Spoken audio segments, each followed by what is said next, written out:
Enggak, aku tuh lagi mikir gini. Iya. Kemarin-kemarin aku tuh Iya. jujur kenapa geram sama pemerintah gitu ya. Geram itu gini. Aku tuh bukan orang yang politik-politik banget. Lebih ke gini. Kita kan capek ya pas pilpres itu ya. Capek otak segala macam. Minimal untuk milih yang siapa tuh kita kalau emang mau serius kan kita harus ngelihat betul. Terus riset. Kalau Iya. katanya tuh aktifkan critical thinking itu udah nyari nih. Iya. Harapannya habis itu kita gak usah mikir.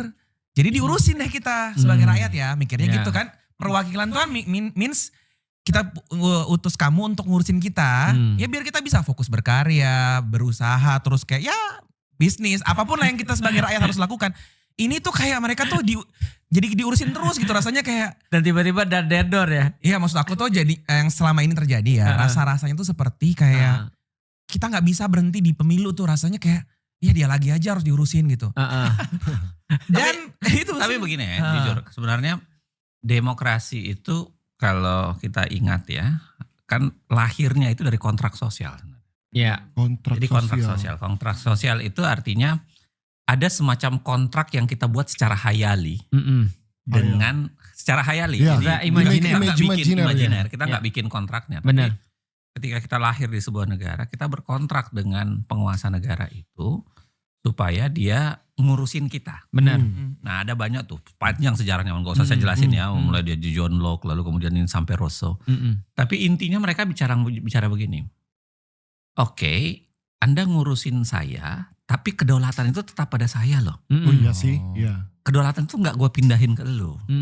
Jadi lu itu cuman ngurusin, lu itu pelayan. Iya, itu imajinernya. Iya, in terms of pelayan artinya lu kerjain apa yang gue mau dong. Benar. Itu sebabnya demokrasi pasti penting yang namanya Voting. partisipasi, penting yang namanya aspirasi. Jadi dia harusnya mengerjakan apa yang kita inginkan. Nah masalahnya sekarang demokrasi kita berjarak di situ. Karena dia mewakili representasinya, tapi dia menegasikan partisipasinya. Dia hanya wakilin kita aja tuh. Iya. Iya, Tapi iya, nggak iya. mau kita partisipasi. Tapi nggak mau partisipasinya. Jadi nggak minta pandangan kita, nggak minta apa yang kita mau. Iya. Dia bikin apa yang dia mau. Benar. Iya sih. Lu dipaksa untuk ikut. Nah demokrasi memang akhirnya itu pelibatan publik itu menjadi tinggi.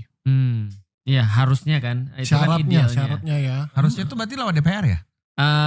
Tergantung. Kitanya itu sebenarnya kan gak mungkin semua masyarakat kan. Maksudnya kayak Oh lewat iya DPR diwakili bukan sih? DPR. Bukan juga.